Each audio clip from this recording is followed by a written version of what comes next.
한서연의 삶은 견고하게 설계되었지만 아직 기초공사만 마친 미완성 건물과 같았다. 28. 그녀는 건축계의 작은 회사에서 누구보다 빛나는 재능을 가졌지만 그 재능을 펼칠 무대는 늘 비좁았다. 수많은 밤을 세워가며 그린 도면들은 서랍 속에서 잠들었고 그녀의 야망은 현실의 벽 앞에서 번번이 좌절했다. 그러나 운명은 가장 예상치 못한 순간에 설계도를 펼쳐 보이는 법.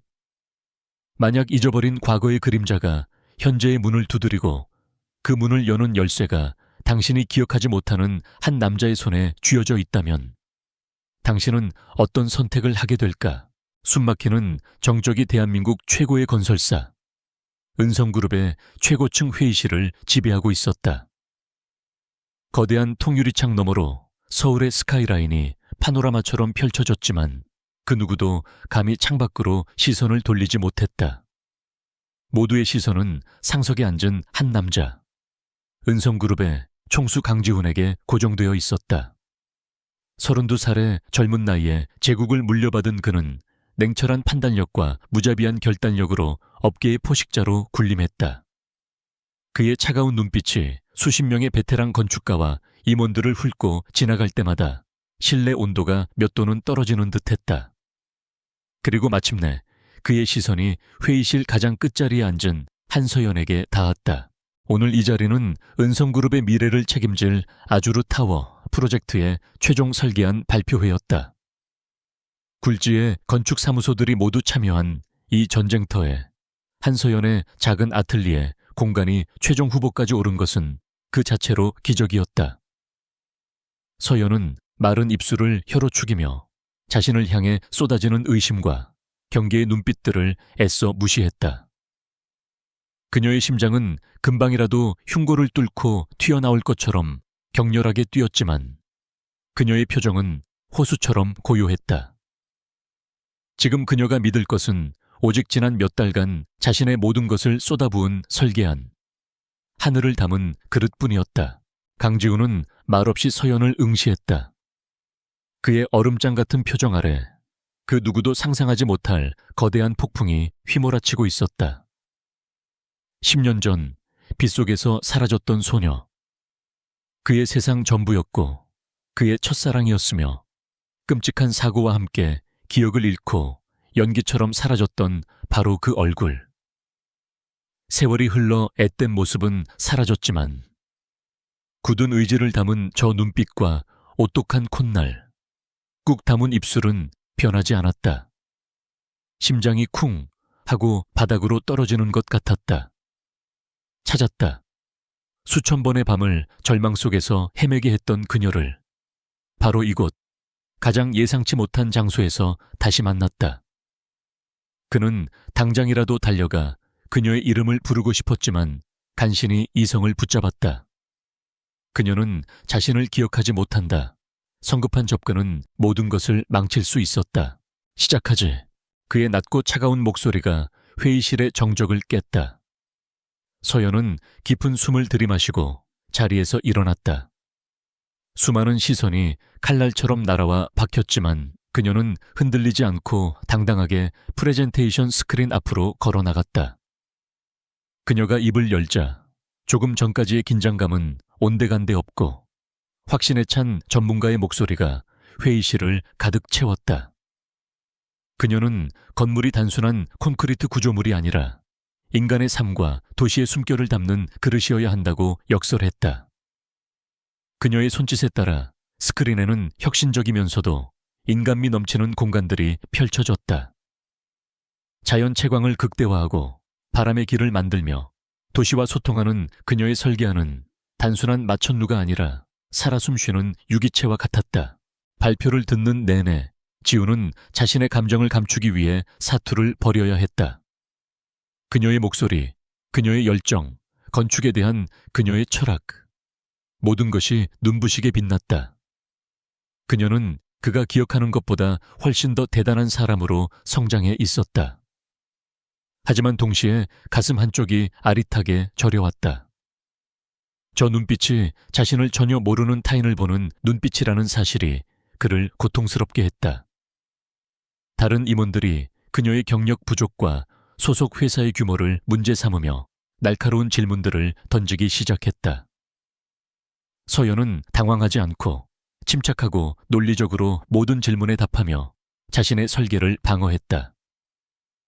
그녀의 논리, 정연한 답변과 깊이 있는 통찰력에 회의실의 분위기가 조금씩 바뀌기 시작했다. 회의는 예정된 시간을 훌쩍 넘겨서야 끝이 났다. 마지막까지 치열한 공방이 오갔고 최종 결정은 CEO인 강지훈의 손에 달리게 되었다. 모두가 그의 입을 주목했다.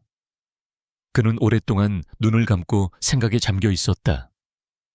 과거의 추억과 현재의 책임감이 그의 머릿속에서 격렬하게 충돌했다.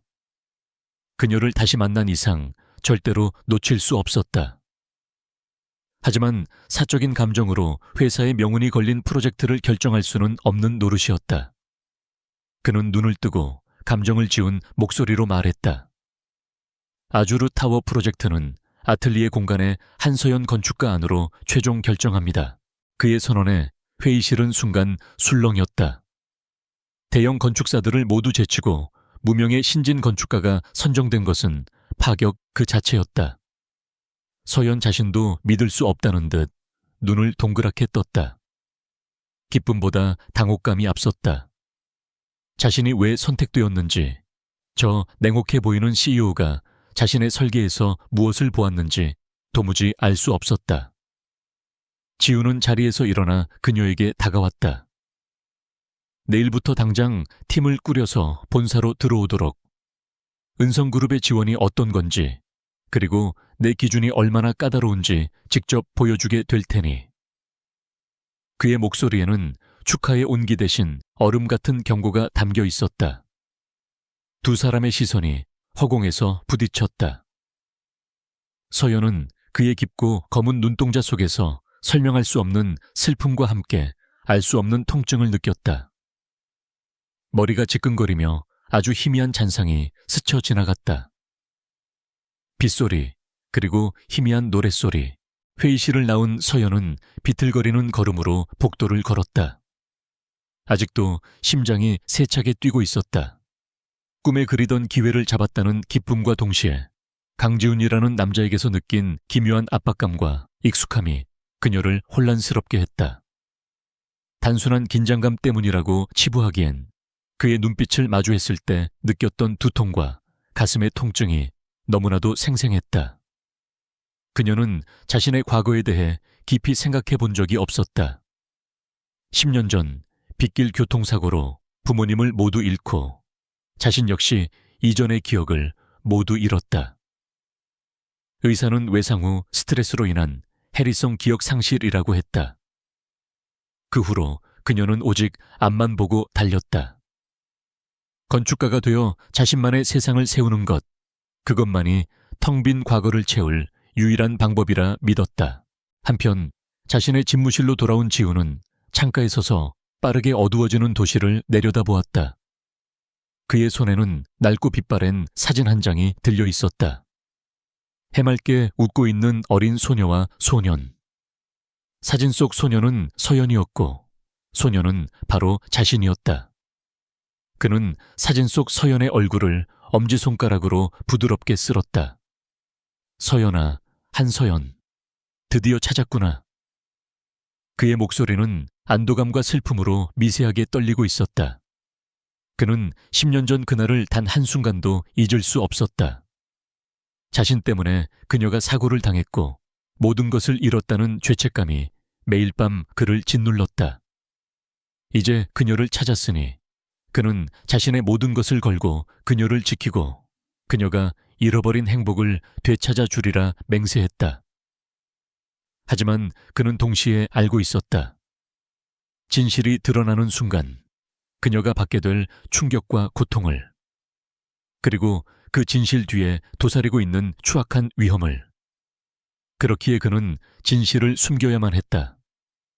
그녀가 모든 것을 기억해내기 전까지, 그리고 자신이 모든 위험을 제거하기 전까지. 그는 비서에게 전화를 걸었다. 김 비서, 한서연 건축가에 대해 다시 조사해.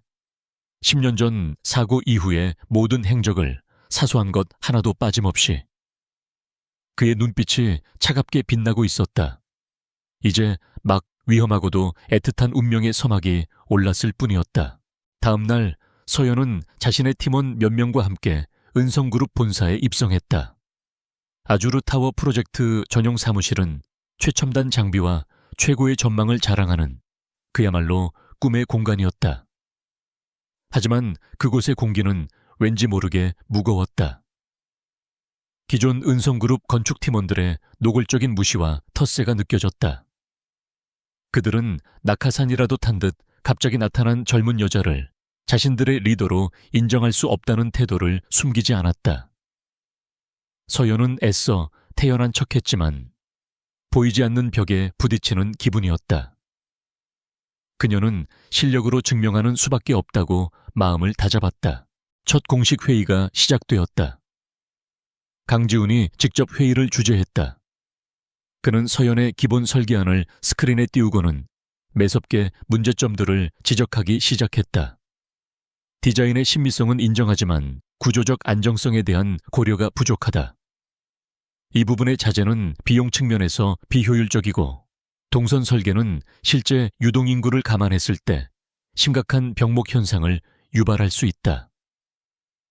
그의 지적은 날카롭고 정확해서 서연은 변명할 여지가 없었다. 마치 자신의 머릿속에 들어와 보기라도 한 것처럼 그녀가 고민하고 있던 약점들을 정확히 꿰뚫고 있었다. 다른 팀원들은 고소하다는 듯한 표정으로 그녀를 쳐다보았다. 서연은 입술을 깨물었다. 패배를 인정하고 싶지 않았다. 구조 안정성 문제는 복합재료 신소재를 활용하여 해결할 수 있습니다. 초기 비용은 높지만 장기적인 유지보수 비용을 고려하면 오히려 경제적입니다. 동선 문제는 시뮬레이션 결과 값을 제가 미처 다 반영하지 못했습니다. 일주일만 시간을 주시면 완벽한 대안을 제시하겠습니다.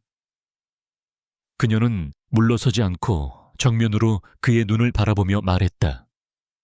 그녀의 당돌하면서도 자신감 있는 태도에 회의실에 미묘한 긴장감이 흘렀다. 지우는 잠시 그녀를 빤히 쳐다보았다. 그의 눈빛은 여전히 차가웠지만 그 깊은 곳에서 아주 희미한 만족감이 스쳐 지나가는 것을 서연은 보았다. 좋아, 일주일 주지. 하지만 내 기대에 미치지 못하면 이 프로젝트의 총괄 책임자는 바뀔 수 있다는 걸 명심해.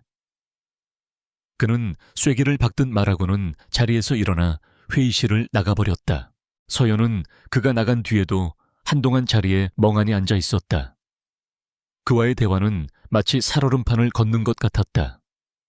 그는 그녀를 밀어붙이고 시험하고 한계까지 몰아붙였다.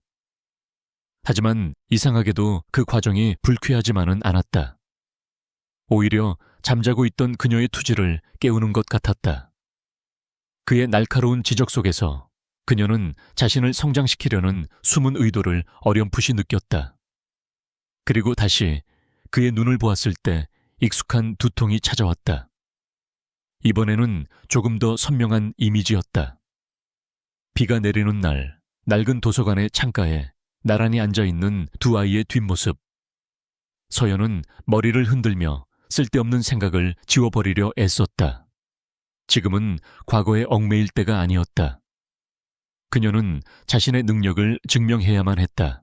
그날 이후 서연은 말 그대로 사무실에서 살다시피 했다.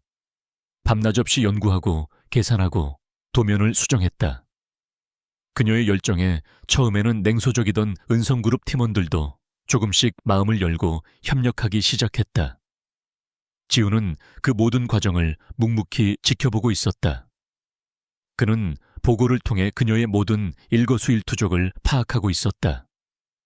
그녀가 밤을 새울 때면 그는 자신의 집무실 불을 끄지 않았고, 그녀가 식사를 거를 때면 익명의 샌드위치와 커피가 그녀의 책상 위에 놓여 있었다.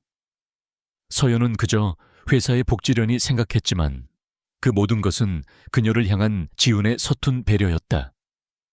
그는 그녀의 곁에 머물고 싶었지만 그럴 수 없었다. 그녀를 지키기 위해선 냉정한 CEO의 가면을 쓰고 거리를 두어야만 했다. 약속한 일주일이 지났다. 다시 열린 회의에서 서연은 모두를 놀라게 할 만한 완벽한 보안 설계안을 발표했다. 구조적 안정성과 효율성, 동선 문제까지 모두 해결했을 뿐만 아니라 기존 디자인의 예술성을 한층 더 끌어올린 결과물이었다. 회의에 참석한 모든 이들이 감탄을 금치 못했다. 지우는 말없이 그녀의 발표를 끝까지 들었다. 그리고 마침내 그의 입가에 처음으로 아주 옅은 미소가 번졌다. 잘했어, 한서연 건축가. 이제부터 당신을 아주르타워 프로젝트의 총괄 책임자로 공식 임명한다. 내 신뢰의 결과로 보답하길 바란다. 그 순간 서연은 처음으로 그에게서 인정을 받았다는 사실에 가슴 벅찬 희열을 느꼈다. 복잡하게 얽힌 운명의 실타래가 마침내 팽팽하게 당겨지기 시작한 순간이었다. 아주르타워. 프로젝트가 본격적으로 궤도에 오르면서 한서연과 강지우는 거의 매일 얼굴을 마주하게 되었다. 그들의 관계는 팽팽한 고무줄 같았다. 프로젝트 총괄 책임자와 최고 경영자로서 두 사람은 끊임없이 의견을 교환하고 때로는 격렬하게 충돌했다. 지우는 그녀의 설계에 대해 사소한 부분 하나까지도 집요하게 파고들며 완벽을 요구했다. 그의 냉정한 피드백은 서연의 자존심을 상하게 할 때도 있었지만 동시에 그녀 안에 잠재된 능력을 극한까지 끌어올리는 자극제가 되었다. 이상한 일이었다. 그의 앞에만 서면 그녀는 한없이 작아지는 동시에 그 누구보다도 강해지고 싶다는 모순된 감정에 휩싸였다. 그와의 만남이 잦아질수록 서연은 설명할 수 없는 감각들에 시달렸다. 지훈이 무심코 펜을 돌리는 버릇, 깊은 생각에 잠길 때 미간을 찌푸리는 모습, 그가 즐겨 마시는 블랙커피의 짙은 향기까지. 모든 것이 처음 보는 것임에도 불구하고 마치 오래전부터 알고 있었던 것처럼 기묘한 향수를 불러일으켰다.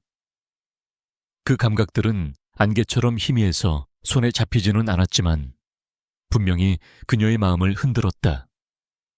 때로는 그의 차가운 시선 속에서 아주 희미한 슬픔이나 안타까움을 발견하고는 자신도 모르게 가슴이 철렁 내려앉기도 했다. 그녀는 이 모든 혼란을 과도한 업무 스트레스 탓으로 돌리려 애썼다. 그러던 어느 늦은 밤이었다. 마감일에 쫓겨 두 사람과 핵심 팀원 몇 명만이 사무실에 남아 있었다. 거대한 모형을 앞에 두고 마지막 구조 검토를 하던 중 잠시 정적이 흘렀다. 모두가 지쳐 잠시 숨을 고르는 순간이었다. 창밖의 도시 야경을 무심코 바라보던 지훈이 나지막이 콧노래를 흥얼거리기 시작했다. 아주 단순하고 조금은 촌스러운 오래된 동요 같은 멜로디였다. 그 순간 서연의 머릿속에서 무언가 쨍하고 깨지는 듯한 소리가 났다. 세상의 모든 소음이 차단되고 오직 그 멜로디만이 그녀의 귓가를 맴돌았다. 그리고 눈앞에 아주 짧고 강렬한 영상이 스쳐 지나갔다. 눈부신 햇살이 쏟아지는 여름날, 거대한 느티나무 아래에서 한 남자아이가 똑같은 노래를 부르고 있었다. 옆에는 따은 머리를 한 여자아이가 환하게 웃고 있었다. 어억! 서연은 자신도 모르게 짧은 비명을 지르며 이마를 짚었다. 갑작스러운 현기증과 함께 머리가 깨질 듯한 두통이 몰려왔다. 방금 전의 영상은 순식간에 사라지고 눈앞에는 걱정스러운 얼굴의 팀원들과 굳은 표정의 강지훈이 서 있을 뿐이었다. 한 건축가, 괜찮아? 지훈의 목소리가 평소보다 조금 더 낮게 깔려 있었다. 그는 당장이라도 그녀에게 달려가 상태를 살피고 싶었지만 간신히 감정을 억눌렀다. 방금 그 멜로디는 어린 시절 자신이 서연에게 늘 불러주던 노래였다. 그녀가 반응했다. 잊어버린 기억의 파편이 그녀를 찌르기 시작한 것이다. 그는 기쁘면서도 동시에 끔찍한 불안감에 휩싸였다. 서연은 비틀거리며 고개를 저었다. 아니요, 괜찮습니다. 그냥 요즘 너무 무리했나 봅니다. 그녀는 애써 미소를 지어 보였지만 심장은 주체할 수 없이 쿵쾅거렸다. 방금 그 아이들은 누구였을까? 왜 그렇게 그리운 느낌이 드는 걸까? 그녀는 혼란스러운 머리를 감싸 쥐었다. 지우는 더 이상 아무 말도 하지 않았지만 그의 눈빛은 복잡한 감정으로 일렁이고 있었다.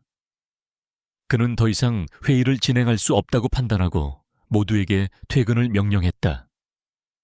서연이 비틀거리며 사무실을 나서자 그는 그녀의 등 뒤에서 나지막이 속삭였다. 너무 애쓰지 마. 그 목소리가 너무나도 다정하게 들려서 서연은 순간 자신의 귀를 의심했다. 모두가 떠난 사무실에 홀로 남은 지우는 의자에 깊숙이 몸을 묻었다. 그는 서랍 깊숙한 곳에서 낡은 사진을 다시 꺼냈다. 느티나무 아래 환하게 웃고 있는 두 아이. 방금 서연의 머릿속을 스쳐 지나갔을 바로 그 장면이었다. 그는 사진을 든 채 고통스럽게 눈을 감았다. 그녀를 보호하기 위해 진실을 숨겨야 한다는 신념이 처음으로 흔들리고 있었다. 그녀가 저렇게 고통스러워하는 모습을 보는 것은 그에게도 잔인한 형벌이었다. 하지만 그는 멈출 수 없었다. 10년 전 사고의 배후에는 단순한 과실이 아닌 추악한 욕망이 도사리고 있었다. 바로 그의 숙적이자 은성그룹을 호시탐탐 노리는 태성건설의 최민혁 이사와 그의 아버지 최 회장이었다. 그들은 지훈의 아버지를 제거하려 했고 그 과정에서 서연의 가족이 희생양이 되었다. 만약 서연의 기억이 돌아오고 그녀가 사고의 유일한 생존자임이 밝혀진다면 최 씨 부자는 그녀를 가만두지 않을 터였다. 며칠 후 업계 관계자들이 모두 모이는 건축인의 밤 행사에서 그 우려는 현실이 되었다. 화려한 샹들리에 아래 수많은 사람들이 성공과 야망을 과시하며 웃고 떠들고 있었다. 서연은 아주르 타워의 책임자로서 마지못해 행사에 참석했다. 낯선 사람들과의 의미 없는 대화에 지쳐 잠시 한적한 발코니로 나왔을 때였다. 이런 곳에서 혼자 뭘 하십니까? 한서연 건축가님. 능글맞고 비아냥거리는 목소리에 서연이 고개를 돌렸다. 잘 차려입은 말쑥한 인상의 남자. 하지만 어딘지 모르게 뱀처럼 차갑고 불쾌한 기운을 풍기는 남자. 태성건설의 최민혁 이사였다. 최민혁 이사님. 서연은 가볍게 고개를 숙이며 경계심을 늦추지 않았다. 최민혁은 그녀의 위아래를 훑어보며 비웃음을 흘렸다. 운이 좋으시더군요. 대한민국 최고의 프로젝트를 그렇게 쉽게 따내시고 강지훈 대표가 어지간히도 당신을 마음에 들어 했나 봅니다. 어떤 매력으로 그 얼음덩어리를 녹였는지 궁금하군요. 그의 말에는 노골적인 모욕이 담겨 있었다. 서연의 얼굴이 차갑게 굳었다. 제 실력은 운이나 매력 따위로 평가받을 종류의 것이 아닙니다. 이사님이야말로 프로젝트를 놓친 아쉬움에 예의까지 놓치신 것 같군요. 그녀의 날카로운 방역에 최민혁의 표정이 순간 굳었다. 바로 그때 내 사람에게 무슨 볼일이지? 얼음장처럼 차가운 목소리가 두 사람 사이에 끼어들었다. 어느새 다가온 강지훈이 서연의 어깨를 감싸 안으며 최민혁을 노려보고 있었다. 그의 눈빛은 금방이라도 상대를 물어뜯을 듯한 맹수의 그것이었다. 강지훈 대표, 오해 마시게. 그냥 어린 시절을 함께 보낸 동네 동생을 오랜만에 만나 반가워서 그랬을 뿐이야. 최민혁은 태연하게 말하며 어린 시절이라는 단어에 힘을 주었다. 그 말에 서연과 지훈의 표정이 동시에 미세하게 변했다. 지훈은 더욱 강하게 서연을 끌어안았고 서연은 혼란스러운 눈으로 두 남자를 번갈아 보았다. 함부로 아는 척하지 마. 역겨우니까. 그리고 다시 한번 한 건축가 근처에 얼쩡거리면 그땐 태성건설이 업계에서 사라지는 걸 각오해야 할 거야. 지훈의 목소리는 조용했지만 그 안에 담긴 살기는 최민혁을 얼어붙게 하기에 충분했다. 최민혁은 잠시 지훈을 노려보다가 이내 어깨를 으쓱하며 돌아섰다. 두 사람 아주 잘 어울리는군. 과거에도 그랬던 것처럼. 의미심장한 말을 남기고 그는 인파 속으로 사라졌다. 지우는 그가 완전히 사라진 것을 확인하고 나서야 서연을 감쌌던 팔을 풀었다. 서연은 여전히 충격에서 벗어나지 못한 채 그를 올려다보았다. 어린 시절이라니요. 최 이사랑 아는 사이였습니까? 그녀의 목소리가 가늘게 떨렸다. 지우는 그녀의 시선을 피하며 차갑게 말했다. 알 필요 없는 일이야. 비즈니스를 하다 보면 저런 쓰레기들은 늘 만나게 되는 법이지. 신경 쓰지 마. 그는 다시 냉정한 CEO의 가면을 쓰고 그녀에게서 멀어졌다. 하지만 서연은 그의 말을 믿을 수 없었다. 두 사람 사이에 흐르던 것은 단순한 비즈니스 경쟁자의 감정이 아니었다. 그것은 아주 오래되고 깊은 증오에 가까운 감정이었다. 그리고 최민혁이 던진 과거라는 단어가 그녀의 머릿속을 헤집어 놓았다. 기억나지 않는 과거의 조각들이 하나둘씩 수면 위로 떠오르기 시작했다. 강지훈, 최민혁, 그리고 나. 우리 사이에는 대체 무슨 일이 있었던 걸까? 그녀는 더 이상 이 의문들을 외면할 수 없었다. 잃어버린 10년을 되찾아야만 했다. 그것이 자신 앞에 놓인 이 거대한 미스터리를 풀 유일한 열쇠임을 직감했다. 그녀는 주먹을 꽉 쥐었다. 심장이 미친 듯이 뛰고 있었다. 두려움 때문이 아니었다. 진실에 한 발짝 다가섰다는 예감 때문이었다. 예상대로 최민혁은 비열하고 집요했다. 그는 정면 대결 대신 보이지 않는 곳에서부터 아주르 타워의 기초를 좀먹기 시작했다. 프로젝트에 자재를 납품하는 하청업체들 사이에 악의적인 소문이 퍼져나갔다. 한서연의 설계에 치명적인 결함이 있으며 은성그룹이 이를 은폐하고 있다는 내용이었다. 동시에 익명의 제보를 가장한 투서가 언론사와 감독기관에 빗발쳤다. 프로젝트는 시작부터 삐걱거렸고 서연과 그녀의 팀은 매일같이 해명 자료를 만들고 안전성을 재입증하느라 다른 업무를 거의 진행하지 못할 지경에 이르렀다. 그것은 실력의 문제가 아닌 교묘하게 설계된 진흙탕 싸움이었다. 서연은 지쳐갔다. 밤낮으로 이어지는 음해와 압박 속에서 그녀의 예민함은 극에 달했다. 회의실에서 그녀는 강지훈에게 프로젝트의 지연을 보고하며 고개를 숙였다. 죄송합니다. 외부의 방해 공작이 예상보다 훨씬 조직적입니다. 이대로 가다가는 공사 기간을 맞추기 어렵습니다. 그녀의 목소리에는 지친 기색이 역력했다. 하지만 지훈의 반응은 의외로 차분했다. 고개 숙이지 마. 이건 당신 잘못이 아니니까. 그는 자리에서 일어나 창가로 걸어갔다.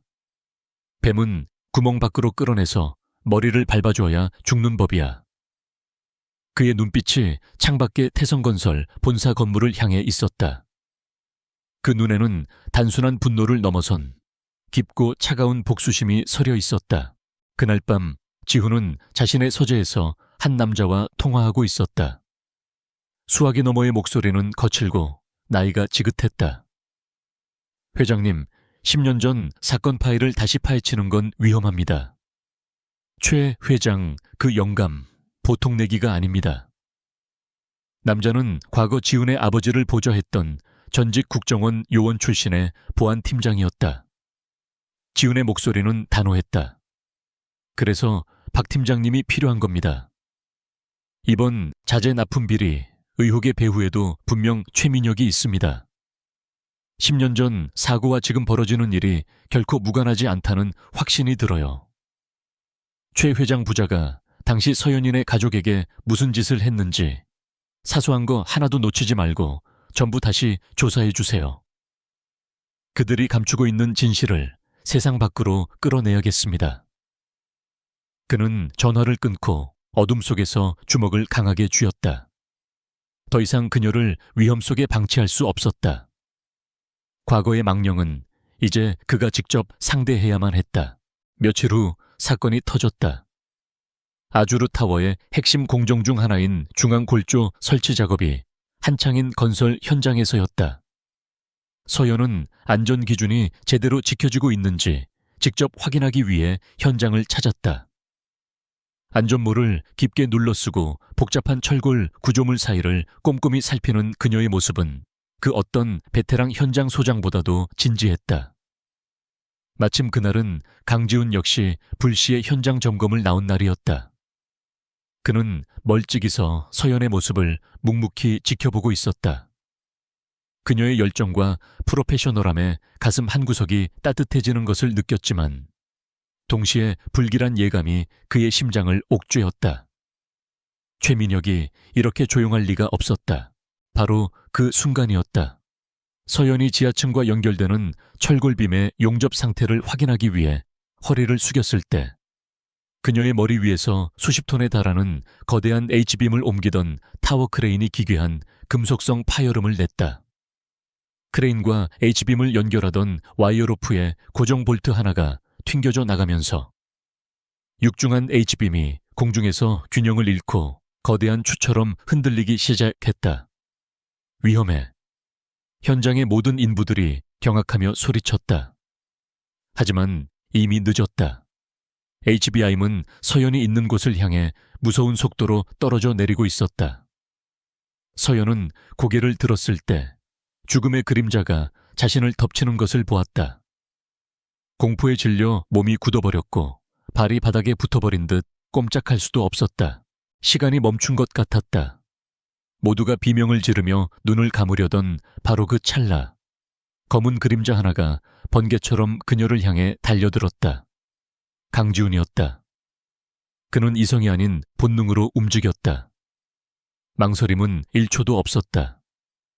그는 온 힘을 다해 서연의 몸을 밀쳐냈고 두 사람의 몸이 바닥으로 함께 뒹굴었다. 서연아, 피해. 그의 입에서 자신도 모르게 절박한 외침이 터져 나왔다. 그것은 은성그룹의 CEO 강지훈의 목소리가 아니었다.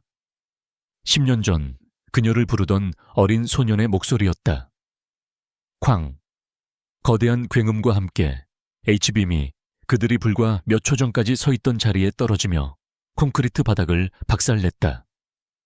자욱한 먼지 속에서 현장은 아수라장이 되었다. 먼지가 조금씩 걷히고 사람들은 믿을 수 없는 광경을 목격했다. 강지훈이 서연의 위에서 그녀를 온몸으로 감싸 보호하고 있었다. 그의 팔과 등은 날아온 파편에 긁혀 피가 흐르고 있었지만 그는 아랑곳하지 않고 오직 그녀의 상태만을 살폈다. 괜찮아? 다친 데 없어? 그의 눈동자가 절박하게 흔들리고 있었다. 서연은 한동안 멍하니 그의 얼굴만 바라보았다. 방금 전의 굉음보다 그녀의 귓께는 그가 외친 한마디가 더 선명하게 박혀 있었다. 서연아.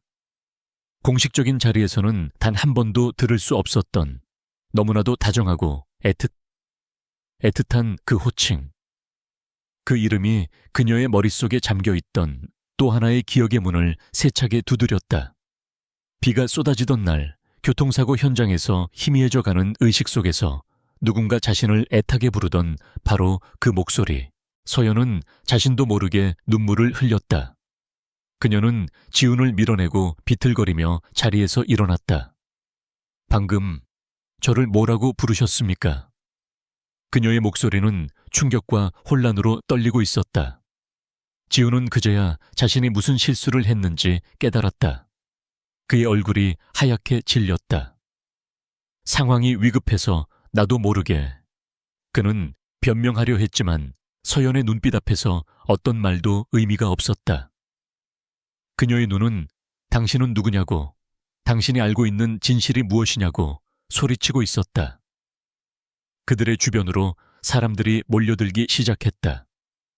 지훈은 자신의 상처를 돌볼 생각도 하지 않고 서연의 팔을 붙잡았다. 여긴 위험해. 일단 여기서 나가자. 그날의 사고는 단순한 안전사고로 처리되지 않았다. 지훈의 지시로 즉시 정밀조사가 이루어졌고 크레인의 고정 볼트가 누군가에 의해 의도적으로 훼손되었다는 명백한 증거가 발견되었다. 단순한 방해 공작을 넘어 이제는 서연의 목숨을 직접적으로 노리기 시작한 것이다. 지훈의 분노는 극에 달했다. 그는 더 이상 최민혁을 내버려 둘 수 없었다. 그의 방역은 신속하고 정확했다. 은성그룹의 법무팀과 보안팀이 총동원되어 태성건설이 연루된 과거의 비리들을 파헤치기 시작했다. 그날 밤 지훈의 집무실을 서연이 찾아왔다. 그녀의 얼굴은 낮보다 더 창백했지만 눈빛은 그 어느 때보다 단호했다. 그녀는 더 이상 질문을 피하지 않았다. 오늘 사고, 단순한 사고가 아니라는 거 압니다. 그리고 당신이 저를 부르던 그 목소리, 저는 예전에도 들어본 적이 있습니다. 제 기억은 없지만 제 몸이, 제 심장이 기억하고 있어요. 대체 당신은 누구고 제 과거에 무슨 일이 있었던 겁니까? 제발 알려주세요. 그녀는 애원하고 있었다. 지훈은 고통스러운 얼굴로 그녀를 바라보았다. 모든 것을 털어놓고 그녀를 품에 안고 위로해주고 싶었다. 하지만 진실의 무게는 아직 그녀가 감당하기에 너무나도 잔혹했다. 그는 잠시 망설이다가 마침내 결심한 듯 입을 열었다. 지금은 모든 걸 말해줄 수 없어. 때가 되면 내가 모든 것을 제자리로 돌려놓을 거야. 그는 자리에서 일어나 그녀에게 다가섰다. 하지만 이것 하나만은 약속하지. 내가 당신을 지킬 거야. 무슨 일이 있어도. 그러니 이제부턴 내 옆에 매거돼 내가 보이는 곳에 있어. 그것은 일방적인 보호선언이자 위험한 적을 상대로 함께 싸우자는 암묵적인 동맹의 제안이었다. 서연은 그의 눈에서 진심을 읽었다. 비록 그가 모든 것을 말해주지는 않았지만 이 남자라면 믿을 수 있을 것 같았다. 그녀는 천천히 고개를 끄덕였다. 마지못해 시작된 위태로운 동맹의 시작이었다. 강지훈의 방역은 조용했지만 칼날처럼 예리했다. 박 팀장이 이끄는 보안팀은 과거의 먼지 쌓인 기록들 속에서 마침내 유의미한 연결고리를 찾아냈다. 10년 전 지훈의 아버지가 추진하던 대규모 해외 플랜트 사업에서 태성건설은 최종 입찰을 앞두고 의문의 이유로 탈락했다. 그리고 얼마 지나지 않아 지훈의 아버지를 겨냥한 차량 사고가 발생했고 그 사고에 서연의 가족이 휘말렸다. 당시 경찰은 단순 빗길 과속으로 인한 사고로 종결했지만 박 팀장은 사고 현장에서 사라진 블랙박스와 석연치 않은 목격자 진술 등 조작의 흔적을 발견했다. 모든 화살표가 태성건설의 최 회장을 가리키고 있었다. 그는 자신의 사업을 위해 지훈의 아버지를 제거하려 했고 그 과정에서 무고한 서연의 가족이 희생된 것이었다. 보고를 받은 지훈의 눈은 분노로 붉게 충혈되었다. 단순한 경쟁이 아니었다. 살인이었다. 최 씨 부자는 자신들의 탐욕을 위해 한 가정을 파괴하고 사랑하는 여인의 모든 것을 빼앗아갔다. 그는 당장이라도 모든 증거를 들고 최민혁의 멱살을 잡고 싶었지만 이성을 잃지 않았다. 상대는 10년간 진실을 완벽하게 은폐해온 교활한 족속들이었다. 섣불리 움직였다가는 증거가 사라지고 오히려 서연에게 더 큰 위험이 닥칠 수 있었다. 그는 더 확실한, 그들이 절대로 빠져나갈 수 없는 결정적인 증거가 필요했다. 그는 박 팀장에게 사고, 당시 최 회장의 자금 흐름과 관련자들을 샅샅이 다시 추적하라는 비밀 지령을 내렸다. 한편 그날의 사고 이후 서연의 내면 세계는 거대한 폭풍에 휩싸였다. 잠이 들면 어김없이 꿈을 꾸었다. 이전처럼 희미하고 단편적인 영상이 아니었다. 이제 꿈은 훨씬 더 길고 선명해졌다. 낡은 도서관 창가에서 함께 책을 보던 소년의 옆모습, 여름날 느티나무 그늘에서 아이스크림을 나눠 먹던 기억, 자전거 타는 법을 가르쳐 주겠다며 자신의 손을 꽉 잡아주던 따뜻한 감촉까지. 꿈속의 소녀는 이름도 얼굴도 명확하지 않았지만 서연은 그가 강지훈이라는 것을 본능적으로 알 수 있었다. 꿈에서 깨어나면 언제나 뺨이 눈물로 축축하게 젖어 있었다. 잃어버린 시간들이 그녀의 마음을 두드리며 왜 나를 잊었느냐고 원망하는 것만 같았다. 그녀는 더 이상 기다릴 수 없었다. 강지훈이 때가 되면 알려주겠다고 했지만 그가 만든 침묵의 벽은 너무나도 답답하고 고통스러웠다. 그녀는 스스로 자신의 과거를 찾아 나서기로 결심했다. 유일한 단서는 고아원에서 자라던 시절 자신의 물건이라며 건네받았던 낡은 상자 하나뿐이었다. 그 안에는 낡은 베넷 저고리와 몇 가지 잡동사니 외에는 아무것도 없었다. 하지만 그녀는 포기하지 않고 상자 안을 샅샅이 뒤지다가 상자 바닥에 붙어있던 낡고 색이 바랜 주민등록등본 한 장을 발견했다. 그곳에는 기억에도 없는 부모님의 성함과 함께 강원도 춘천시의 한 주소가 적혀 있었다. 심장이 세차게 뛰기 시작했다. 그곳에 가면 무언가 알 수 있을지도 모른다. 다음 날 서연은 회사에 병가를 내고 무작정 춘천행 버스에 몸을 실었다. 차창 밖으로 스쳐 지나가는 풍경들이 낯설면서도 이상하게 마음을 편안하게 했다. 주소지에 도착했을 때 그녀를 맞이한 것은 낡고 허름한 2층짜리 단독주택이었다. 담쟁이 덩굴이 무성하게 벽을 감싸고 있었고 페인트가 벗겨진 낡은 대문은 굳게 닫혀 있었다. 이미 다른 사람이 살고 있는 듯했지만 그녀는 용기를 내언뎌 초인종을 눌렀다. 한참 뒤 머리가 희끗희끗한 할머니 한 분이 문을 열고 경계심 가득한 눈으로 그녀를 쳐다보았다. 누구신데 그러쇼? 서연은 떨리는 목소리로 등본에 적힌 부모님의 이름을 대며 과거에 이 집에 살던 사람들을 아시느냐고 물었다. 할머니는 서연의 얼굴을 한참 동안 뜯어보더니 놀란 눈으로 입을 가렸다. 세상에, 너 혹시 서연이 아니니? 한 사장네 막내딸. 할머니는 이 동네에서 평생을 산 토박이이자 서연의 가족과 절친했던 이웃이었다. 그녀는 서연을 집 안으로 이끌고 들어가 잊고 있던 과거의 이야기들을 하나씩 풀어놓기 시작했다. 다정했던 부모님 이야기, 건축가였던 아버지를 따라 항상 스케치북을 들고 다니던 어린 시절의 이야기, 그리고 너한테는 아주 특별한 단짝 친구가 있었지. 늘 그림자처럼 붙어 다니던 꼬마 신랑 말이야. 은성그룹 내 손주였는데 이름이 지훈이었나? 그 이름이 나오는 순간 서연은 숨을 멈췄다. 모든 퍼즐 조각이 제자리를 찾아가는 듯한 전율이 온몸을 덮쳤다. 할머니는 서연의 부모님이 사고로 돌아가신 후 이 집이 다른 사람에게 팔렸지만 다행히 부모님의 유품 일부를 창고에 보관하고 있었다고 말했다. 그녀가 먼지 쌓인 낡은 나무 상자를 꺼내왔을 때 서연은 떨리는 손으로 상자를 열었다.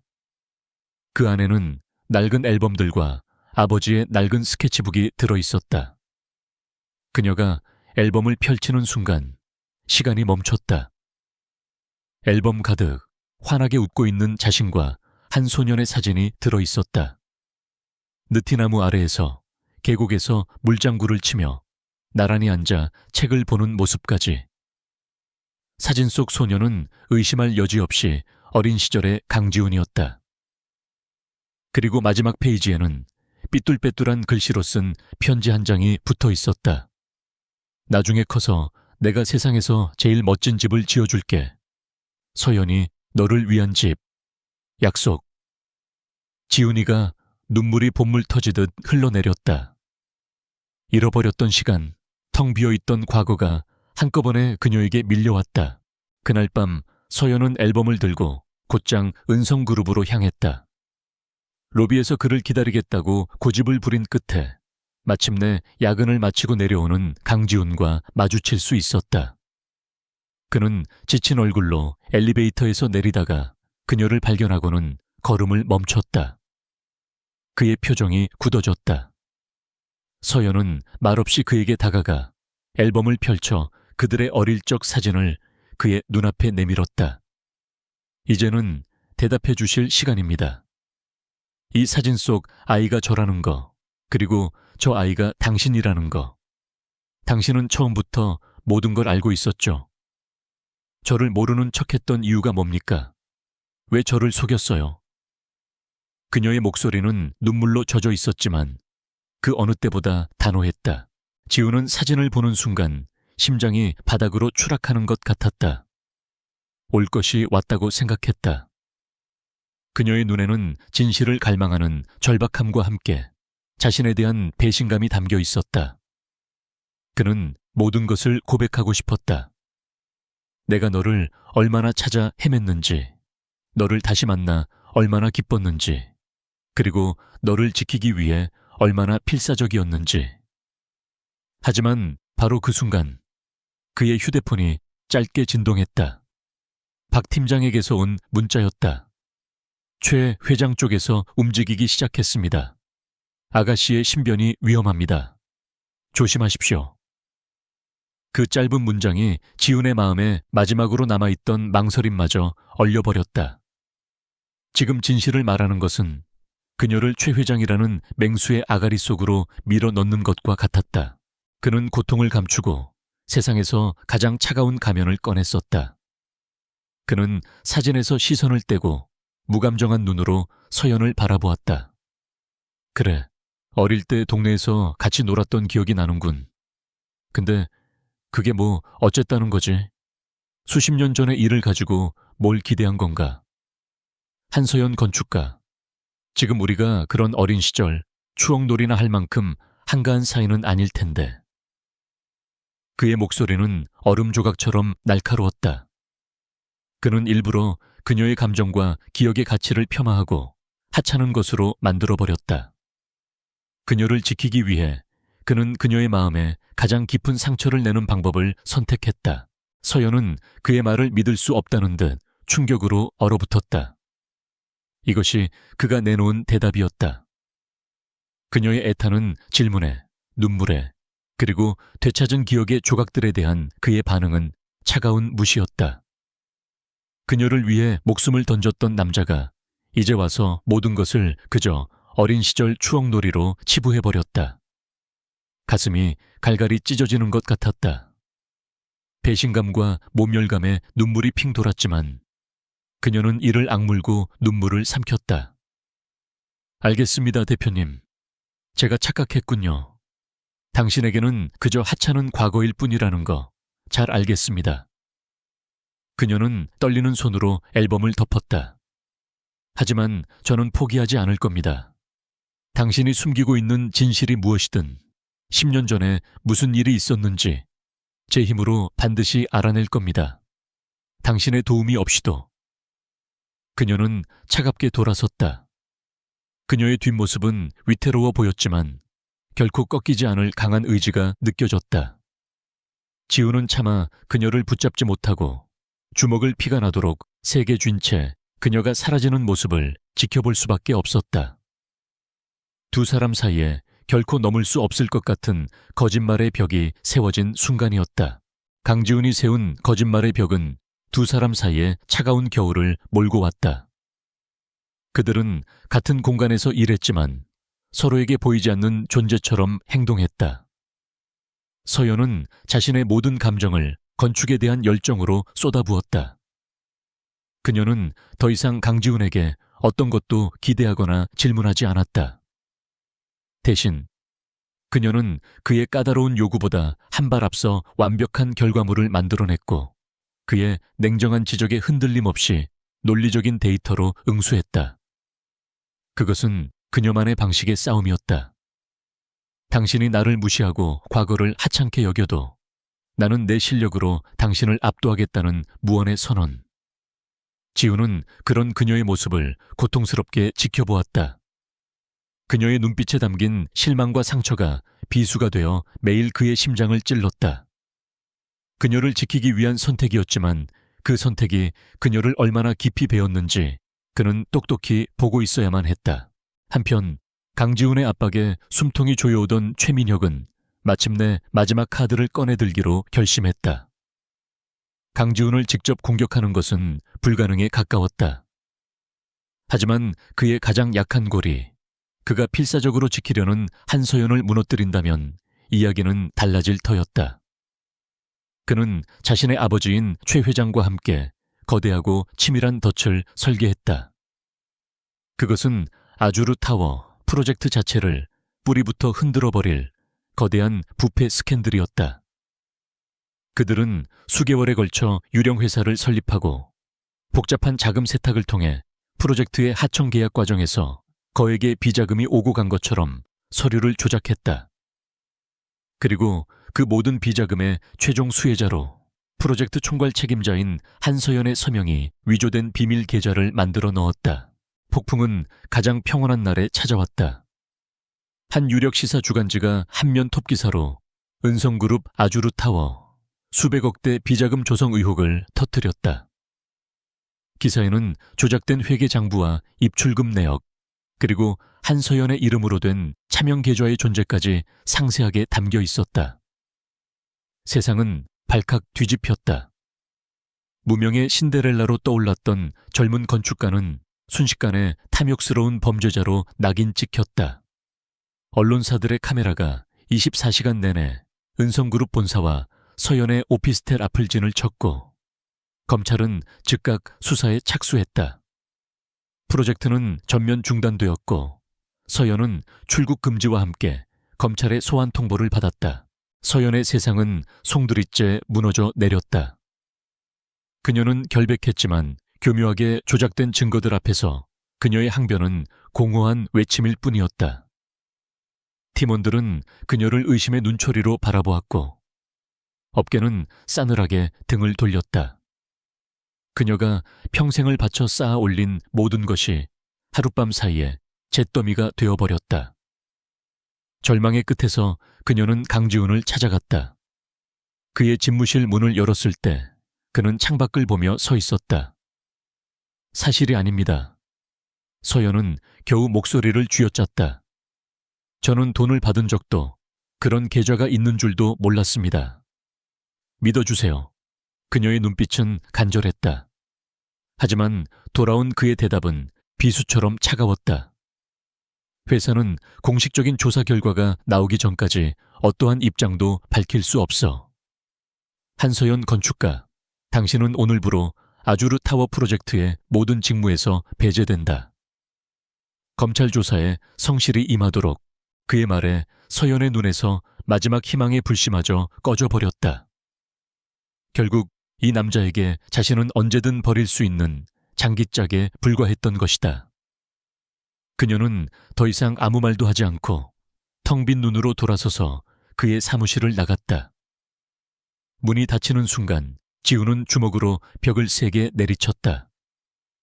그의 손등에서 피가 흘러내렸다. 지금 그녀에게 가장 필요한 것은 믿음과 위로라는 것을 누구보다 잘 알고 있었다. 하지만 그는 그럴 수 없었다. 최민혁은 그가 서연에게 감정적으로 움직이기를 기다리고 있을 터였다. 그럴수록 덫은 더욱 좁혀올 것이고 그녀는 더 위험해질 것이다. 그는 냉정함을 유지해야만 했다. 공식적으로 그녀를 내치는 모습을 보여 적들을 안심시킨 후 물밑에서 그들의 숨통을 끊어야만 했다. 그는 즉시 자신의 충직한 비서이자 오른팔인 김도식 실장을 불렀다. 김 실장은 지훈이 유일하게 자신의 모든 비밀을 공유하는 인물이었다. 김 실장, 지금부터 자네는 내 그림자가 되어 움직여야 해. 최민혁이 꾸민 짓이라는 건 확실해. 이 조작된 장부를 만든 회계사와 돈을 받고 거짓 증언을 할 내부 고발자가 분명히 있을 거야. 무슨 수를 써서라도 그들을 찾아내. 그들의 입을 열게 할 진짜 증거를 가져와야 해.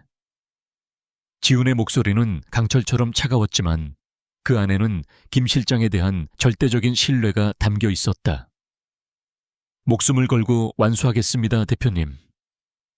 김 실장은 비장한 표정으로 고개를 숙였다. 김도식 실장의 추적은 뱀처럼 조용하고 끈질겼다. 그는 며칠 밤낮으로 잠복하고 과거의 정보원들을 총동원한 끝에 마침내 결정적인 단서를 잡아냈다. 비자금 흐름을 조작한 회계사가 해외로 도피하기 직전이라는 첩보였다. 김 실장은 마지막 승부수를 던지기로 했다. 그는 회계사의 가족을 설득해 그를 만나기로 약속을 잡았다. 약속 장소는 인적이 드문 인천항의 한 폐창고였다. 쏟아지는 폭우가 낡은 양철 지붕을 세차게 두드리는 밤이었다. 김 실장은 홀로 약속 장소로 향하며 지훈에게 결정적 증거 확보 가능성 높음, 성공 후 연락드리겠습니다 라는 짧은 메시지를 남겼다. 폐창고 안 겁에 질린 회계사는 모든 것을 털어놓았다. 최민혁의 협박에 못 이겨 장부를 조작했으며 자신의 범죄를 입증할 원본 데이터가 담긴 USB를 가지고 있다고 고백했다. 김 실장이 USB를 건네받는 순간 그는 등 뒤에서 서늘한 기운을 느꼈다. 창고에 육중한 철문이 닫히는 소리와 함께 어둠 속에서 10여 명의 장정들이 쇠 파이프를 들고 모습을 드러냈다. 처음부터 함정이었던 것이다. 김 실장은 회계사를 뒤로 숨기고 필사적으로 저항했지만 중과부적이었다. 그는 무자비한 폭행에 쓰러지면서도 품속의 USB를 필사적으로 지켰다. 그리고 마지막 남은 힘을 다해 자신의 스마트폰으로 녹음 파일을 클라우드 서버에 업로드했다. 최민혁과의 거래 내용이 담긴 회계사의 목소리였다. 그 자식, 처리해. 어둠 속에서 최민혁의 목소리가 들려왔다. 김 실장은 희미해져가는 의식 속에서 자신을 향해 다가오는 차가운 쇠부티를 보았다. 그 순간 창고 밖에서 수십 개의 타이어가 찢어지는 듯한 굉음과 함께 여러 대의 검은 세단이 창고 벽을 뚫고 들어왔다. 강지훈이 보낸 보안팀이었다. 김 실장이 남긴 마지막 메시지에서 불길함을 느낀 지훈이 곧바로 팀을 보낸 것이다. 하지만 너무 늦었다. 아수라장이 된 현장에서 보안팀이 발견한 것은 피투성이가 된 채 쓰러져 있는 김 실장이었다. 그의 손에는 USB가 굳게 쥐어져 있었다. 같은 시각 지훈은 자신의 집무실에서 초조하게 연락을 기다리고 있었다. 그때 그의 휴대폰으로 클라우드 알림이 울렸다. 김 실장이 보낸 녹음 파일이었다. 그가 파일을 재생하려는 순간 다른 전화가 걸려왔다. 병원이었다. 김도식 씨, 보호자분 되십니까? 환자분이 위독하십니다. 지금 바로.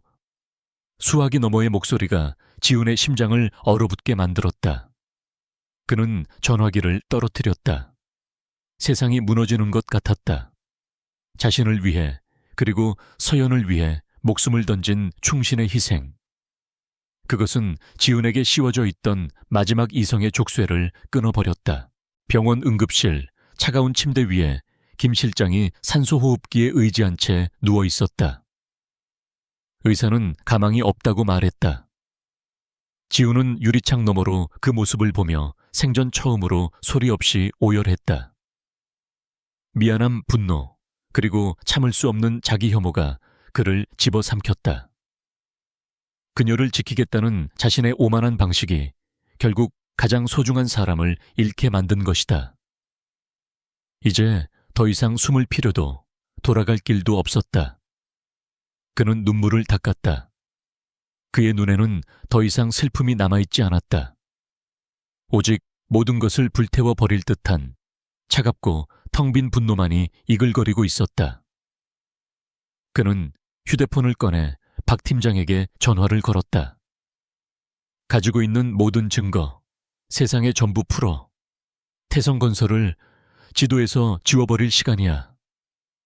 그의 목소리는 지옥의 가장 깊은 곳에서 울려 퍼지는 선고처럼 섬뜩했다. 숨막히는 복수의 서막이 핏빛으로 물들며 오르고 있었다. 강지훈의 분노는 대한민국을 뒤흔드는 거대한 태풍이 되어 몰아쳤다.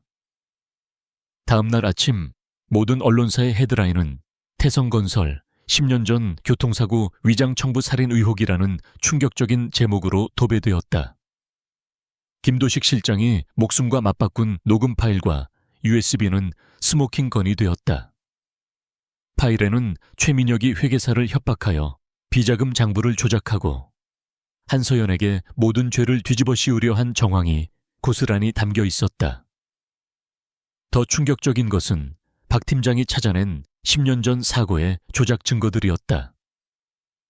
사라졌던 블랙박스 영상의 복구 파일, 매수된 목격자의 양심 선언, 그리고 최 회장의 계좌에서 사고를 일으킨 트럭 운전색에 거액이 흘러 들어간 내역까지. 모든 증거가 한 점의 의혹도 없이 태성건설과 최 씨 부자를 가리키고 있었다. 세상과 단절된 채 자신의 오피스텔에 갇혀있던 서연은 며칠 만에 켠 TV 화면을 통해 이 모든 소식을 접했다. 쏟아지는 뉴스 속에서 그녀의 귀에 박힌 것은 10년 전 은성그룹 강 회장을 노린 사고에 휘말려 한 건축가 부부가 사망했다는 앵커의 멘트였다. 그 순간 그녀의 머릿속에서 무언가 거대한 댐이 무너져 내리는 듯한 굉음이 울렸다. 앵커의 목소리, TV 화면 속 사고, 현장 사진, 최민혁이라는 이름, 그리고 한 건축가 부부라는 단어들이 수만 개의 날카로운 유리 조각이 되어 그녀의 뇌리를 파고들었다. 서연은 머리를 감싸쥐며 비명을 질렀다. 굳게 닫혀있던 기억의 수문이 터져버렸다. 핏빛처럼 붉은 기억의 홍수가 그녀의 의식을 집어삼켰다. 빗줄기가 세차게 차창을 때리던 그날 밤. 아빠의 운전석, 엄마의 따뜻한 미소, 자신이 뒷좌석에서 흥얼거리던 노래, 그리고 터널을 빠져나오는 순간 미친 듯이 달려들던 거대한 트럭의 헤드라이트, 찢어지는 비명, 유리창이 박살나는 소리, 찌그러지는 차체 안에서 느껴지던 끔찍한 고통, 피투성이가 된 채 의식을 잃어가는 부모님의 모습, 그리고 희미해져가는 의식의 저편에서 빗속을 뚫고 달려와 망가진 차문을 붙잡고 절규하던 한 소년의 모습이 보였다. 서연아, 안 돼. 정신 차려, 서연아. 울부짖던 그 목소리. 그것은 강지훈의 목소리였다. 모든 것이 제자리를 찾았다. 잃어버렸던 10년의 시간이 단 몇 초 만에 그녀의 삶을 관통했다. 찬란했던 첫사랑의 기억, 부모님의 따뜻한 사랑, 그리고 그 모든 것을 한순간에 앗아간 지옥 같은 사고의 진실까지. 첫 번째 충격이 지나가자 곧이어 더 크고 잔인한 두 번째 파도가 그녀를 덮쳤다. 강지훈, 그는 모든 것을 알고 있었다.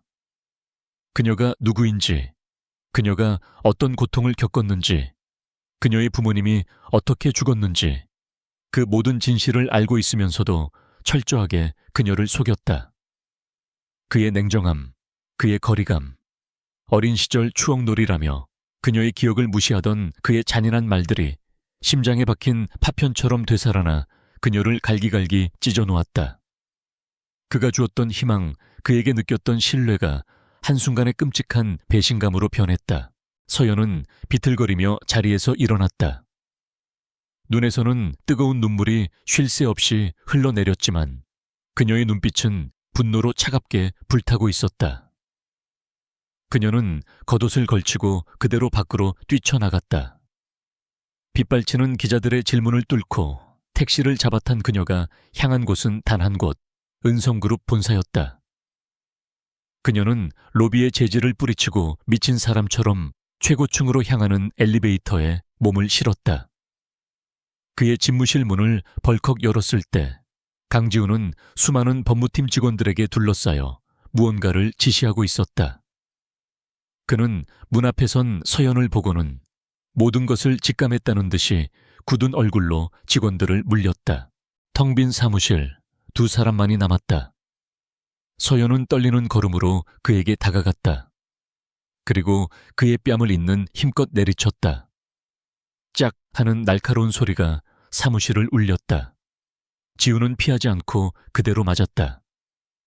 그녀의 손바닥보다 더 아픈 것은 그녀의 눈에 담긴 깊은 원망과 상처였다. 당신, 어떻게 나한테 이럴 수 있어? 서연의 목소리는 울음으로 갈라져 나왔다. 당신은 다 알고 있었지. 내가 누구인지, 우리 부모님이 어떻게 죽었는지. 그런데 어떻게 모르는 척할 수가 있어? 내가 기억의 파편 때문에 고통스러워할 때, 당신은 뒤에서 보고만 있었던 거야. 그게 재밌었어? 서연아. 지훈이 고통스러운 목소리로 그녀의 이름을 불렀다. 그런 게 아니야. 널 지키기 위해서였어. 진실을 알게 되면 네가 위험해질 거라고 생각했어. 최민혁 그놈들이 널 가만두지 않을 테니까. 이것이 그의 진심이었지만 이미 상처받은 그녀의 귀에는 비겁한 변명으로밖에 들리지 않았다. 지켜? 이게 당신이 말하는 방식이야. 나를 바보로 만들고 내 기억과 감정을 무시하고 거짓말로 나를 기만하는 거. 차라리 진실을 알고 함께 싸우는 게 나았어. 당신이 나한테 한 짓은 보호가 아니라 기만이고 오만이야. 그녀는 울부짖으며 그의 가슴을 주먹으로 내리쳤다. 지우는 그녀의 약한 주먹을 그대로 다 받아내며 그녀의 어깨를 붙잡았다. 미안해, 정말 미안해. 그의 목소리도 물기에 젖어 있었다. 널 다시 잃을까봐 두려웠어. 10년 전 그날 내 눈앞에서 피투성이가 되어 쓰러져 가던 내 모습을 단 한순간도 잊을 수가 없었어. 그게 내 평생의 트라우마고 지옥이었어. 그래서 너를 안전한 곳에 두고 나 혼자 모든 걸 해결하고 싶었어. 내가 어리석었다. 그의 눈에서도 마침내 뜨거운 눈물이 흘러내렸다. 그는 처음으로 그녀 앞에서 자신의 약한 속내를, 지독한 죄책감과 두려움을 모두 드러냈다. 그의 눈물을 본 순간 서연의 분노는 거대한 슬픔의 파도에 휩쓸렸다.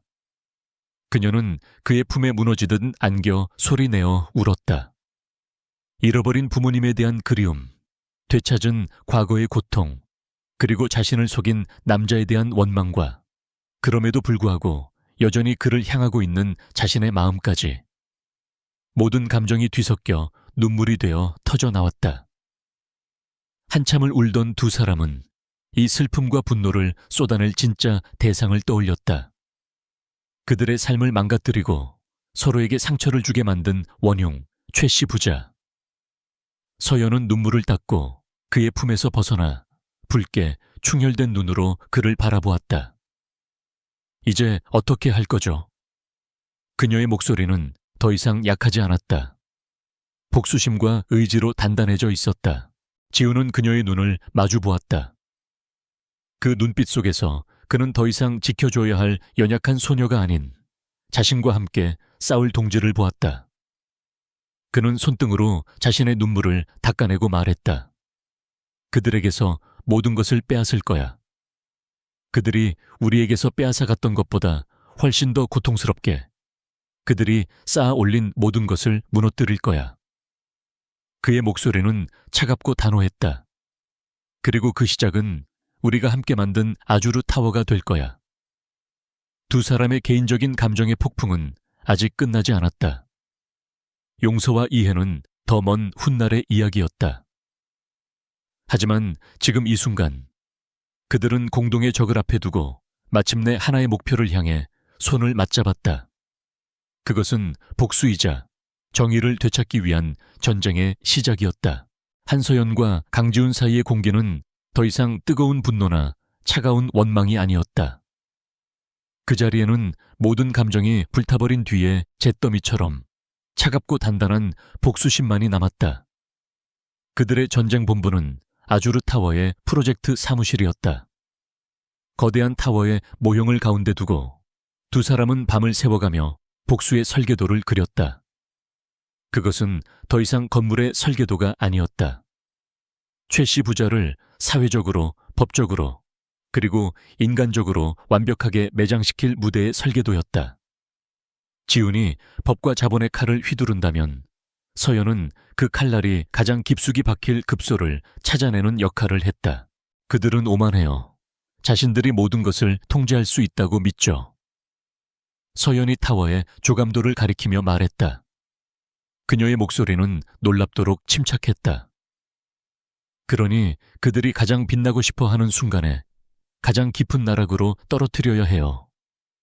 아주르 타워의 착공식. 모든 언론과 업계의 시선이 집중되는 그날이 우리의 무대가 될 겁니다. 그녀는 더 이상 기억을 잃은 피해자가 아니었다. 잃어버린 기억과 함께 건축가였던 아버지의 날카로운 분석력과 전략가적 기질까지 되찾은 듯 했다. 그녀는 착공식 행사장의 구조와 동선, 조명과 스크린의 위치를 활용해 최 씨 부자가 절대로 빠져나갈 수 없는 심리적, 물리적 함정을 설계하기 시작했다. 지우는 그런 그녀의 모습을 깊은 눈으로 바라보았다. 슬픔과 고통 속에서 더욱 강인하게 피어난 그녀가 자랑스러우면서도 그녀를 이 전쟁터로 끌어들인 자신에 대한 죄책감에 가슴이 아팠다. 그는 자신의 모든 법무팀과 보안팀의 역량을 총동원했다.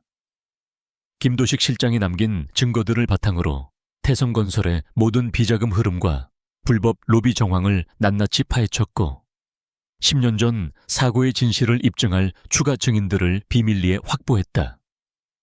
그는 검찰과 경찰의 고위층에 있는 내부 조력자들과 협력하여 착공식 당일 모든 것이 터져 나왔을 때 법의 심판이 즉각적으로 이루어지도록 판을 알짰다. 두 사람은 각자의 영역에서 최고의 전문가였고 이제 그들의 시너지는 복수라는 이름 아래 완벽하게 하나가 되고 있었다. 운명의 날, 아주르 타워의 착공식 현장은 화려함의 극치를 달렸다. 대한민국 정재계의 모든 거물들과 수백 명의 기자들이 모여들었다. 여론의 문매를 맡고 있던 최민혁과 그의 아버지 최 회장도 보란듯이 행사에 참석했다. 그들은 자신들이 법망을 빠져나갈 수 있다고 확신하는 듯 뻔뻔스러운 미소를 지으며 사람들과 인사를 나누었다. 그들은 이 자리가 자신들의 건재함을 과시하고 모든 의혹을 잠재울 기회가 될 것이라 믿어 의심치 않았다. 하지만 그들은 알지 못했다. 자신들이 걷고 있는 레드카펫이 사실은 처형장으로 향하는 길이라는 것을. 행사의 하이라이트, 타워의 비전을 소개하는 영상이 상영될 시간이었다. 사회자의 우렁찬 소개와 함께 장내의 모든 조명이 꺼지고 무대 중앙의 거대한 LED 스크린에 모두의 시선이 집중되었다. 카운트다운이 끝나고 영상이 시작되는 순간 스크린에 나타난 것은 화려한 타워의 모습이 아니었다. 어둡고 축축한 폐창고의 영상이었다.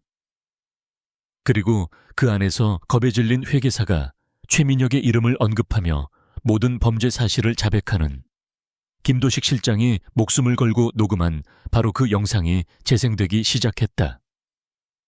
장내는 순식간에 찬물을 끼얹은 듯 조용해졌다. 최민혁과 최 회장의 얼굴이 하얗게 굳어졌다. 그들이 상황을 파악하고 자리를 뜨려던 순간 모든 출입구가 보안 요원들에 의해 봉쇄되었다. 영상은 멈추지 않았다. 화면은 10년 전 교통사고 현장의 참혹한 사진으로 바뀌었고 사고를 위장하기 위해 증거를 조작하고 돈을 주고받는 최 회장의 비서와 트럭 운전사의 통화 녹취록이 행사장에 울려 퍼졌다. 마지막으로 스크린에는 피투성이가 된 채 병원으로 실려가는 어린 서연의 사진과 그 옆에 나란히 그녀의 부모님의 영정사진이 떠올랐다. 그 순간 장내는 경악과 분노의 탄성으로 가득 찼다. 기자들의 카메라 플래시가 미친 듯이 터져 나왔다. 바로 그때 무대의 어두운 막이 걷히고 스포트라이트가 두 사람을 비췄다. 마이크를 잡고 서 있는 한서연과 그 옆을 지키는 강지훈이었다. 서연이 먼저 입을 열었다. 그녀의 목소리는 떨리지 않았다. 제 이름은 한서연입니다. 10년 전 저 스크린 속 사진에 계신 건축가 한정수, 그리고 그의 아내 김지수의 딸입니다. 그녀는 최 씨 부자가 앉아있는 VIP석을 똑바로 응시했다. 당신들이 탐욕 때문에 앗아간 것은 한 사람의 목숨이 아니었습니다. 한 가족의 행복이었고 한 아이의 세상 전부였습니다. 당신들은 오늘 당신들이 쌓아 올린 거짓의 탑이 무너지는 것을 똑똑히 보게 될 겁니다. 이어서 강지훈이 마이크를 넘겨받았다. 그의 목소리는 지옥의 심연처럼 차갑고 무거웠다.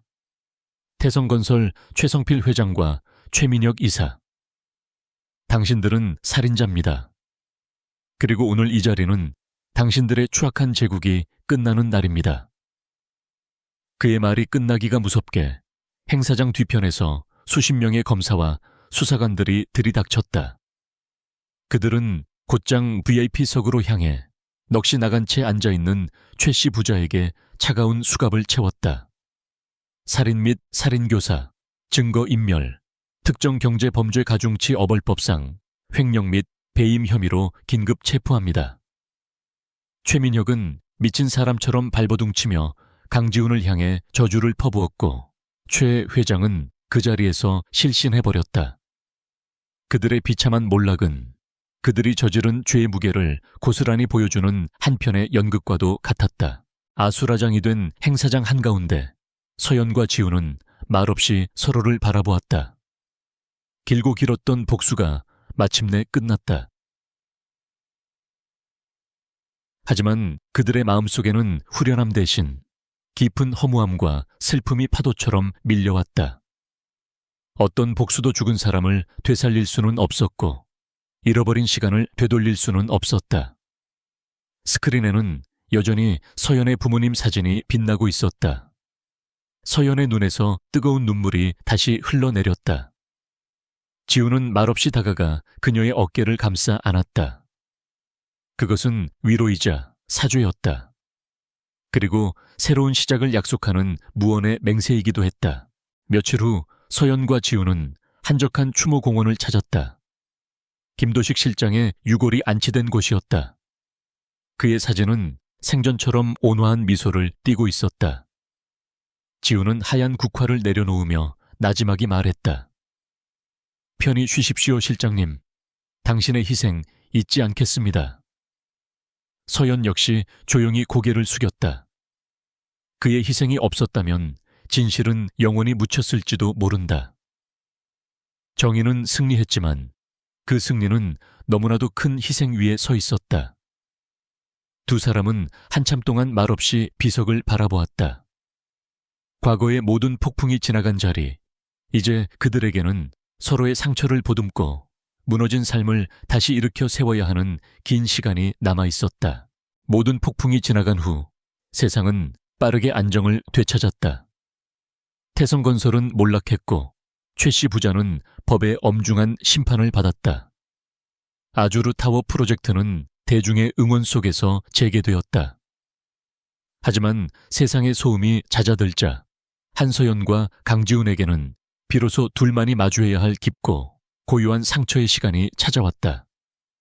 복수라는 공동의 목표는 사라졌고 이제 그들 사이에는 10년이라는 거대한 시간의 강과 거짓말이라는 이름의 위태로운 다리만이 남아 있었다. 그들은 춘천의 옛집을 다시 찾았다. 할머니는 모든 것을 되찾은 서연을 눈물로 끌어안아 주었다. 두 사람은 어린 시절 늘 함께 오르던 집 뒤편의 작은 언덕에 나란히 앉았다. 석양이 하늘을 붉게 물들이고 있었지만 그들의 침묵은 저녁 노을보다 더 무겁게 내려앉아 있었다. 먼저 침묵을 깬 것은 지훈이었다. 그는 서연을 바라보지 못하고 먼 산을 보며 어렵게 입을 열었다. 그날 이후로 단 하루도 꿈을 꾸지 않은 날이 없었어. 그의 목소리는 낮고 잠겨 있었다. 꿈속에서 나는 매일같이 빗속의 터널로 달려가 찌그러진 차문을 붙잡고 필사적으로 내 이름을 부르지만 너는 대답이 없어. 그 꿈은 늘 거기서 끝나. 그리고 나는 지옥 속에서 잠을 깨지. 그는 처음으로 자신의 10년을 꺼내놓았다. 사고의 유일한 목격자였던 어린 소년이 짊어져야 했던 죄책감.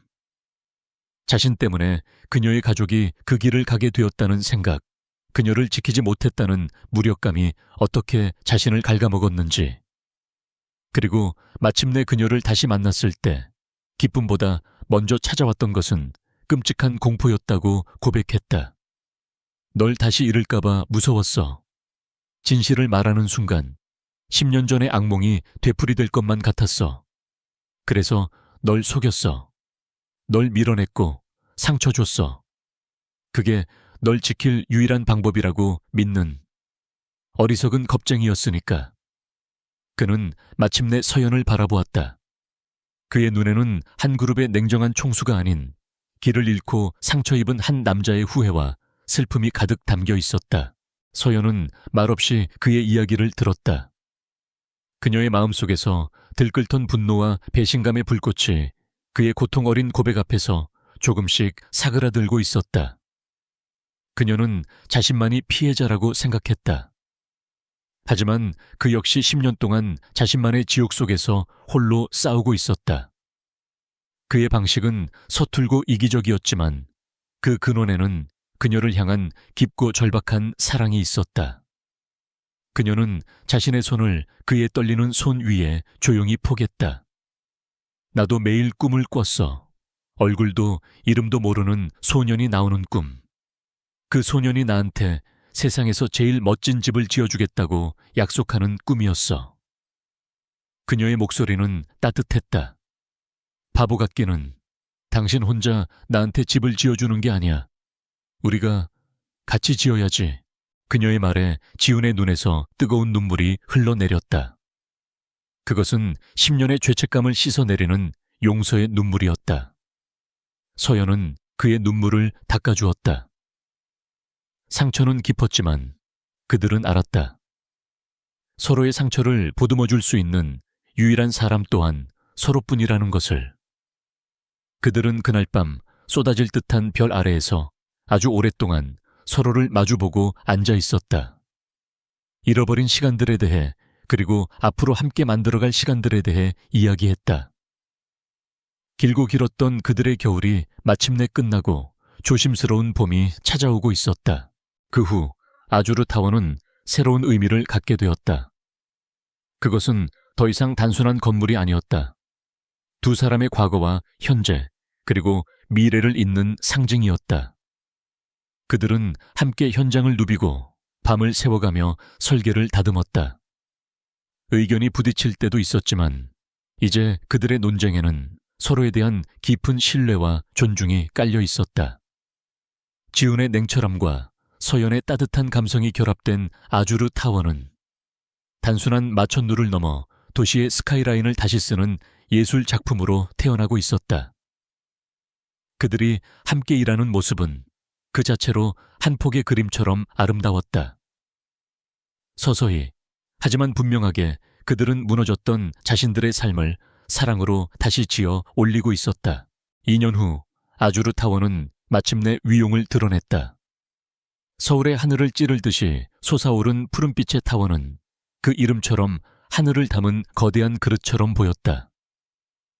그랜드 오프닝 행사에서 강지훈은 타워의 완공을 선언하며 연설의 마지막을 이렇게 맺었다.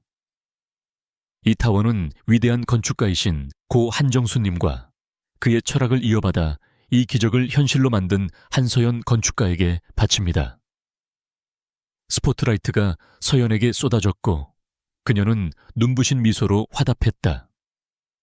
그날 밤 타워의 가장 높은 곳에 위치한 전망대에서 지훈은 서연의 손에 반지를 끼워주었다. 어릴 적 약속 기억나? 세상에서 제일 멋진 집을 지어주겠다고 했던 거. 그는 그녀의 손등에 입을 맞추며 속삭였다. 이제 이 집의 주인이 되어주겠어, 한서연. 서연은 눈물을 글썽이며 고개를 끄덕였다. 도시의 수만 개 불빛이 그들의 미래를 축복하듯 반짝이고 있었다. 그리고 다시 3년의 시간이 흘렀다. 화창한 어느 주말 오후 아주르 타워가 한눈에 들어오는 한강공원의 잔디밭 위. 단정하게 수트를 차려입은 지훈과 순백의 원피스를 입은 서연이 돗자리에 앉아 있었다. 그들의 무릎 사이에는 이제 막 걸음마를 뗀 작은 여자아이가 아장거리며 웃고 있었다. 아이의 웃음소리가 햇살처럼 퍼져나갔다. 아빠, 저거. 아이가 작은 손가락으로 하늘 높이 솟은 아주르 타워를 가리켰다. 지훈은 아이를 번쩍 안아들었다. 응, 우리 딸. 저건 아빠하고 엄마가 함께 지은 집이야. 아주 많은 이야기가 담겨있는 집이지. 서연은 그런 두 사람을 바라보며 세상에서 가장 행복한 미소를 지었다. 그녀의 손가락에서는 결혼 반지가 따스하게 빛나고 있었다. 과거의 상처는 사라지지 않았지만 이제 그것은 그들을 더 단단하게 만드는 삶의 일부가 되었다. 그들은 마침내 끔찍한 운명의 소용돌이를 이겨내고 서로에게, 그리고 서로가 함께 만든 세상 속에서 가장 완벽하고 아름다운 집을 완성했다.